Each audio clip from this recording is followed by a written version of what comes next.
Hello বন্ধুরা, সবাই কেমন আছো? চলে এলাম আবারও একটা ব্লগ শেয়ার করতে। আজকের ব্লগে শেয়ার করব তাজমহলের যাবতীয় তথ্য। ভারতের উত্তরপ্রদেশের আগ্রায় অবস্থিত রাজকীয় একটি সমাধি হলো তাজমহল। এই তাজমহল মুঘল সম্রাট শাহজাহান তার স্ত্রী মুমতাজের স্মৃতির উদ্দেশ্যে তৈরি করেছিলেন। এই তাজমহল তৈরির কাজ শুরু হয়েছিল 1632 খ্রিস্টাব্দে আর সম্পূর্ণ করা হয়েছিল 1653 খ্রিস্টাব্দে। তাজমহলকে মুঘল স্থাপত্যশৈলীর একটি আকর্ষণীয় নিদর্শন হিসাবেও মনে করা হয়, যার নির্মাণ শৈলীতে পারস্য, তুরস্ক, ভারতীয় এবং ইসলামিক স্থাপত্য শিল্পের সম্মিলন ঘটানো হয়েছে। 1983 সালে ইউনেস্কো ওয়ার্ল্ড হেরিটেজে তাজমহলকে তালিকাভুক্ত করা হয়। বিশ্বের সপ্তম আশ্চর্যের মধ্যে অন্যতম হল এই তাজমহল। তাজমহলের সৌন্দর্য উপভোগ করতে বিভিন্ন দেশ বিদেশ থেকে পর্যটকরা ছুটে আসে। সারা বছরই তাজমহল খোলা থাকে।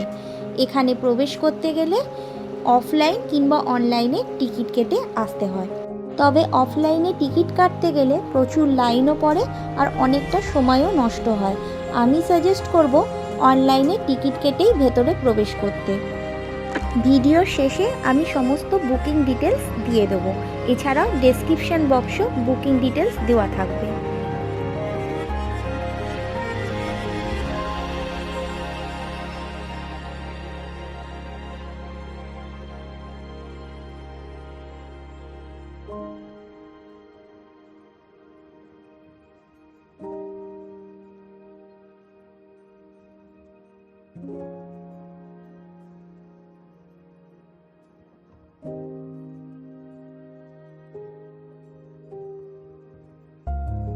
এই মুহূর্তে তোমরা যে ভিডিও ক্লিপটা দেখতে পাচ্ছ, এটা হলো তাজমহলের একদম ভেতরে যেখানে সমাধি রাখা আছে।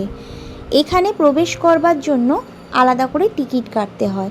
তোমরা যখন অনলাইনে বুকিং করবে, তাজমহল আর সমাধির ভেতরে ঢোকবার জন্য টিকিটটা একসাথে কেটে নেবে।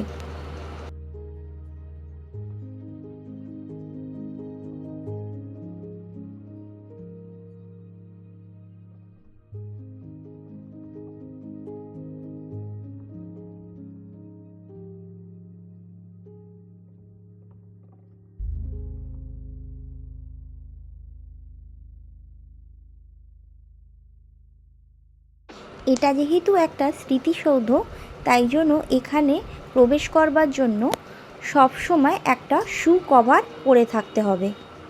এই শু কভার তাজমহলের বাইরেই বিভিন্ন দোকানে বিক্রি হচ্ছে। শু কভার নিয়েই তবেই কিন্তু তাজমহলের ভেতরে প্রবেশ করতে পারবে। তোমরা যদি তাজমহলের ইতিহাস সম্পর্কে বিস্তারিতভাবে জানতে চাও, তাহলে এখানে গাইডও পেয়ে যাবে। যেখানে টিকিট কাউন্টার আছে সেখান থেকে গাইড বুক করে নিতে পারবে। গাইড থাকলে তারাই সবটা সুন্দর করে বুঝিয়ে দেবেন। এখন যে নদীটা দেখতে পাচ্ছ, এটা হলো যমুনা নদী। ঠিক তাজমহলের পাশ দিয়েই বয়ে গেছে। আজকের ভিডিও এখানেই শেষ করছি। ভিডিওটা ভালো লাগলে একটা লাইক করে দিও, চ্যানেলটাকে সাবস্ক্রাইব করতে ভুলো না, ভিডিওটাকে শেয়ার করে দিও।